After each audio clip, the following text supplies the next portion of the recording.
네, 안녕하십니까. 심지식인 정인태입니다. 저는 국립한국복지대학교 특임교수를 역임했습니다.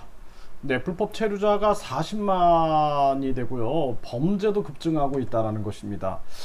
이 부분에 대해서 좀 국민들과 함께 고민을 해야 한다라고 생각을 하고요.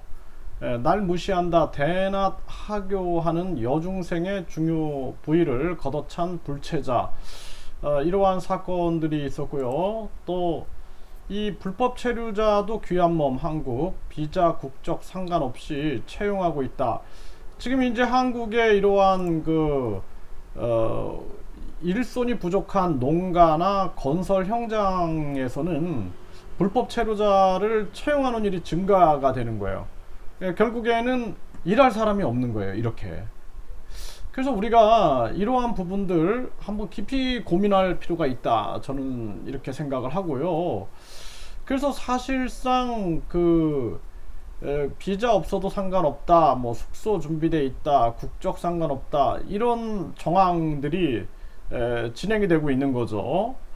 그래서 이게 참 심각한 문제고요. 그래서 이러한 부분들, 우리가 과연 우리 법 제도 속에서 허점은 무엇인가? 처음부터 이들이 한국에 올 때 어떠한 허점이 있는가? 영사간에서 비리는 없는가? 그리고 이 위조 서류들은 없는가? 본래 목적이 무엇인가? 이러한 철저한 조사를 하지 않으면 안 된다라는 거예요. 해법이 있어도 도리어 이러한 상황을 만들어가는 그러한 나쁜 의도를 가진 브로커들도 있다라는 거죠. 그러니까 기획적으로 이탈하는 거죠. 기획적으로. 이러한 부분들 우리가 고민해야 되고요.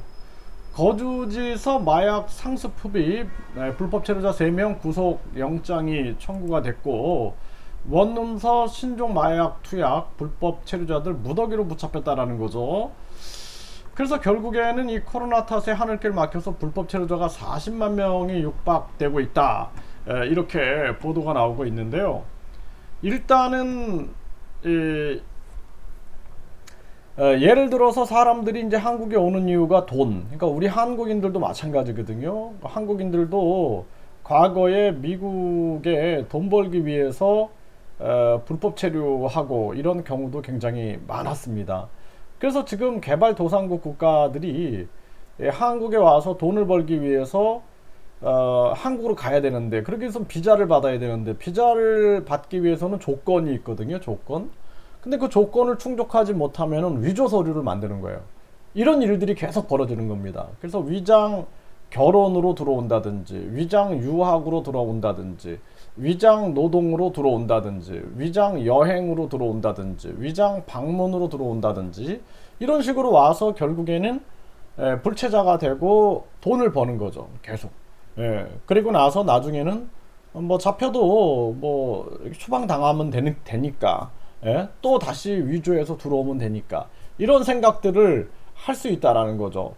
그래서 이러한 부분들에 대해서 저는 그런 얘기들을 많이 했어요. 법무부에 한국어를 주되게 공부할 수 있는 시스템을 만들어 놓고, 그리고 뭐 유학생들 같은 경우에는 이들이 아르바이트를 할 수 있는, 그러니까 우리가 그 취약 아주 근로자를 구하는데, 구직을 하는데, 구인을 하는데 아주 취약한 곳이 있습니다. 그런 아까 그 농촌이라든지 또는 건설 현장이라든지 이런 데에 좀 아르바이트를 할 수 있게끔 열고, 또 이 사람들이 한국어 실력이 어느 정도 되는 사람들은 들어와서 한국에서 다양한 일을 할 수 있는 그러한 시스템. 그러니까 아주 그 근로자가 부족한 분야, 또 기피 업종, 이런 부분들에 대해서 이 외국인 근로자들이 일을 할 수 있다 그러면은 그걸 좀 유연하게 움직여 주는 거죠. 유연하게. 그래서 뭐 유학생들 같은 경우에도 간병인 일을 할 수 있다든지, 이런 것도 법무부가 계속 얘기해 보면은 막아 놓은 거예요. 이렇게. 근데 거기에는 또 간병인들이 부족하거든요. 예? 그래서 이러한 부분들에 대한 본질적인 고민들이 있어야 된다. 그러니까 일본 같은 경우에는 일단 일본에 와서 어학연수를 받게 합니다. 어학연수. 그래서 어느 정도 실력이 되면 취업을 할 수 있게끔 도와주는 거예요. 그렇게 해가지고 우리가 부족 직업군, 부족 직업군에 대해서도 시장이 돌 수 있게끔 해주는 거죠. 그렇지 않으면은 이게 뭔가 조건을 어렵게 만들면은 이쪽에서는 풍선 효과가 나는 거예요. 위조 서류를 만드는 거예요. 그리고 들어와가지고 이렇게 범죄도 급증하게 되는 겁니다. 그래서 이런 데에 대한 본질적인 고민을 해야 된다. 또 외국인 근로자로 왔어요. 그래서 제가 이렇게 상담을 한 사례들을 보면은 외국인 근로자로 왔는데 내가 3D 업종에서 일하는 것보다 좀 전문적인 일을 하고 싶다. 그래서 유학을 해서 한국에서 뭐 직업 전문학교라든지 전문대학에서 한 2년 정도 공부해서 자기를 좀 업그레이드 시키고 싶다. 그러면은 그 비자 변경을 통해서 할 수 있게끔 해줘야 되는데 다시 돌아가라 고국으로. 그리고 다시 비자를 받고 들어와라. 이렇게 하니까 또 그게 불법 체류자가 돼버리는 거예요.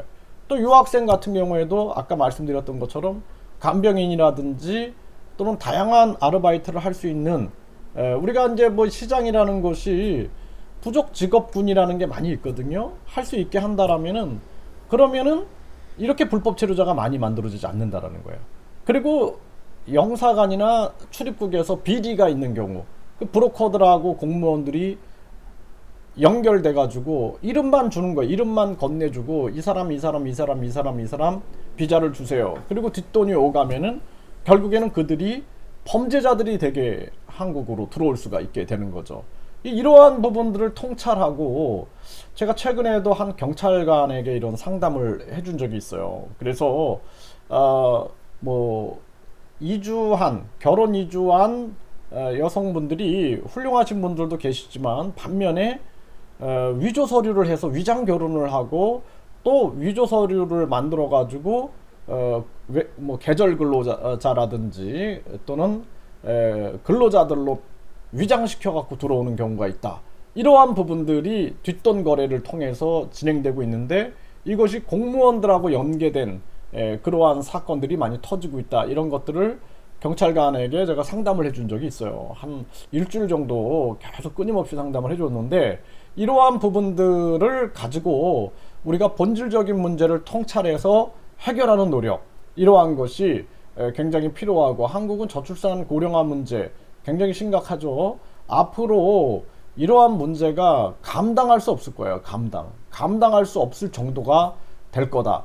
불법 체류자가 40만인데 관리 인력은 몇 명이나 될까? 또 공무원들만 더 늘어나야 되는 그런 사태, 국민들만 고통받고 세금이 급증하는 그런 문제가 터질 수밖에 없는 거죠.